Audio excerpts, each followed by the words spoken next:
Сегодня президент России обратился с ежегодным посланием к Федеральному собранию. Владимир Путин обозначил основные направления развития страны. Во главу угла он поставил социальную политику и инфраструктурные проекты, а также поддержку бизнеса. Евгений Столкас о главных тезисах в послании.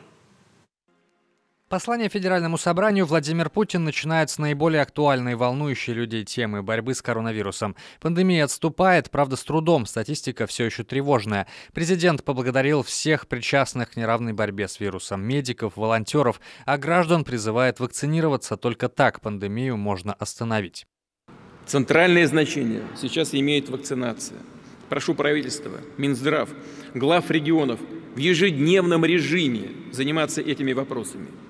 Возможность сделать прививку должна быть повсеместной, что позволит осенью сформировать так называемый коллективный иммунитет. Решение этой задачи зависит только от нас с вами, от всех граждан. Пожалуйста, еще раз обращаюсь с призывом ко всем гражданам России: сделайте прививку. Только так мы заблокируем смертельно опасную эпидемию. Другого пути нет. Послание эксперта не зря уже окрестили социально ориентированным. Подготовлены новые методы борьбы с бедностью и меры поддержки граждан. Президент поручил правительству страны подготовить уже к 1 июля целостную систему поддержки семей с детьми. Отдельно Владимир Путин призвал поддержать семьи родителей-одиночек. Для детей в таких ячейках общества появится новая выплата, в среднем более 5000 рублей.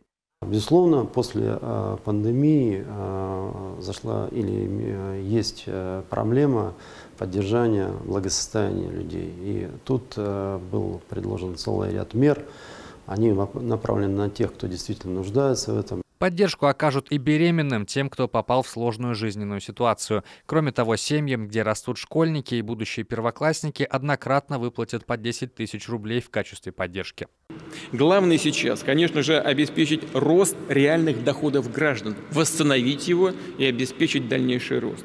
Добиться ощутимых изменений в борьбе с бедностью, как я уже сказал. И прежде всего, государство должно предоставить прямую поддержку семьям с детьми, которые находятся в сложной ситуации.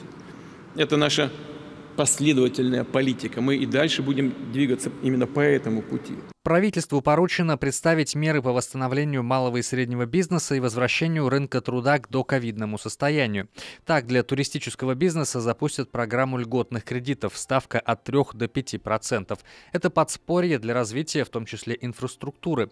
В целом регионы в этом году получат 500 000 рублей на инфраструктурные проекты. Но это не все. Президент предложил нарастить инвестиции в региональные инфраструктурные проекты, правда, при условии низкой долговой нагрузки.